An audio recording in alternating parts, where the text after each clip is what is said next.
what is the context of, like, what separates you from just an avid movie critic as far as getting the Rotten Tomatoes tag, right? So one of the biggest, that's probably the first step that a lot of people take when they want to see certain reviews for movies. So what did that look like for you as far as the credential? Did you have to submit like a... So how did I get on Rotten Tomatoes? Yeah, Yes. no, I mean, that's what I want to know. That's a simple question. Yeah. I don't know. Okay.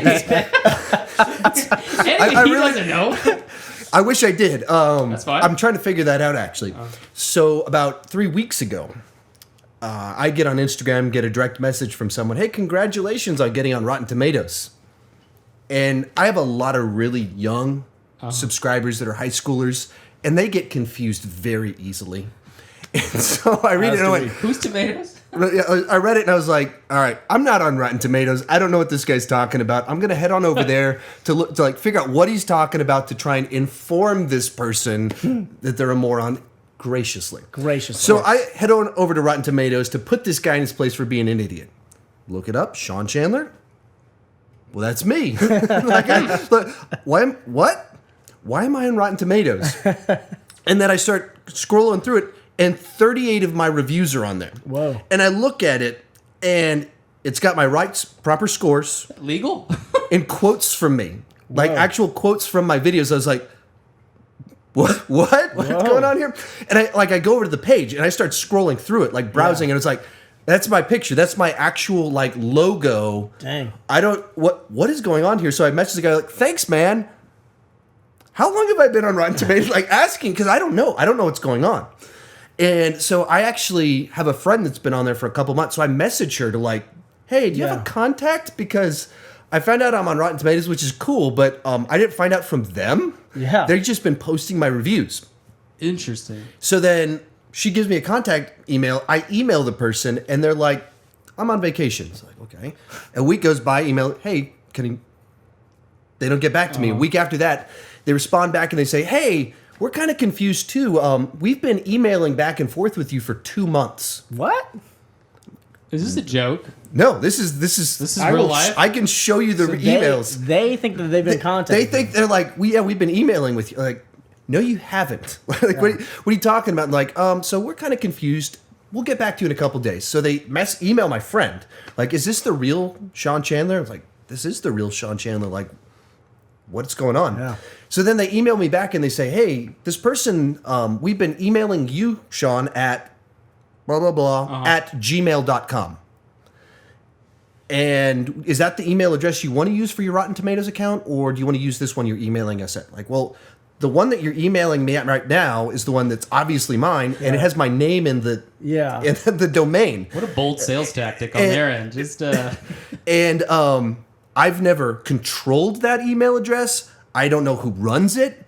I don't think anyone's like trying to like do something shady here, but there's a random Sean Chandler like Bismarck who's like, well, I've never watched a movie before, but I'll review them. But sure. This guy just catfished you to get me onto Rotten Tomatoes. Like, that's a fraudulent account. That is not me. We've never spoken before other than the email I sent you. Whoa. Like, and they're like, oh, we are so sorry, and we got to fix this. But the way I got on Rotten Tomatoes is because some random person created a Gmail account with my name in it and applied for me. That's luck or fate or just... Whoa. So that's how you get on Rotten Tomatoes. Have a weird super fan wants you on Rotten Tomatoes that will fraudulently and probably illegally impersonate you. So were you flattered or upset? I wasn't upset. I'm pretty easy going. I was like, this is like everything else in my life. Some insane story about how I got on Rotten Tomatoes. Like, you asked me, how to get on crazy. Like, normally my answer should be, you just go like apply at the bottom. I thought you put in a resume, like, here's my credit, like... Oh, that's the best part. I did. I applied back in December, and they didn't accept me. They accepted the person from gmail.com. There you have it. Dude, Sean Chandler on the show. That's what they said. They said, we got 2 applications from you. One from this email address, once again with my name in the domain, the one that I exchanged with you to get on on the podcast and everything, and then random Gmail account that very clearly is not a professional one. They accepted that one. This is what I'm wondering. Like, what did that person write in the application? Did they write like a killer essay or something? I watch movies good. Sign them up, man. And so sign them up. So I'm on there, and we've mostly got it sorted out. But like the picture, it's just like someone did a screen cap of my logo, and then they sent it in. That's and nice. like, cause it's pixelated, and then the bio is something I wrote somewhere at some point in time that they just copied it. That would like get it on Rotten Tomatoes if you're a movie critic. Like that's like wow. Like I guess I'm a movie critic now. Like it's still surreal to me. So what were they using for the reviews? Transcripts from your YouTube? So that's how Rotten Tomatoes works. Is that like nobody writes reviews for Rotten Tomatoes. You have to have some established platform. Got it. And so historically, that was New York Times, Variety, Hollywood Reporter. Yeah. And then as time's passed, they're trying to catch up with new mediums. So then it was blogs, and then they're like, oh, there's these YouTubers that people actually pay attention to them, and they have way more people listening to them. They're way bigger influencers than some of these blogs and then some of these local newspapers. And so then they started opening the door for YouTubers. Interesting. And so then the threshold in their requirements was 30,000 subscribers. So at the time I applied, I was at like 75,000. I was like, oh, they'll definitely let me in. They never got back to me. Whoa. Wow.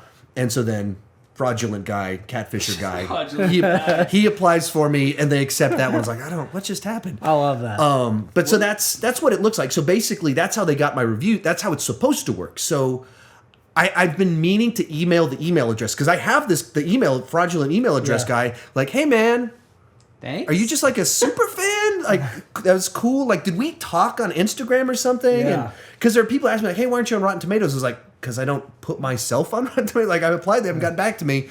And I just wonder if it was someone that I wonder, like, did I say something to him that made him go, This guy needs to be on like, Rotten yeah, Tomatoes. like, oh, he's trying to tell me that he wants my help. Like, he won't apply, but I can apply for him. Like, did I say that to someone? Like, I just don't know. So the moral of the story, kids, is if you want to get on Rotten Tomatoes, just have one crazy super fan. Yeah. That's it. And if you're listening right now, super fan, I really do appreciate it. I'm saying all this in a funny fashion. I really do appreciate the fact You just that hurt his made this happen. feelings, his or her Super feelings. fan. Wait, it's actually just producer Jim in the corner there. It's like Yes. Sean Chandler at Gmail. Just two finger typing. So they're Yes. sweating. Oh no! Don't look up that domain. Oh no. Oh man.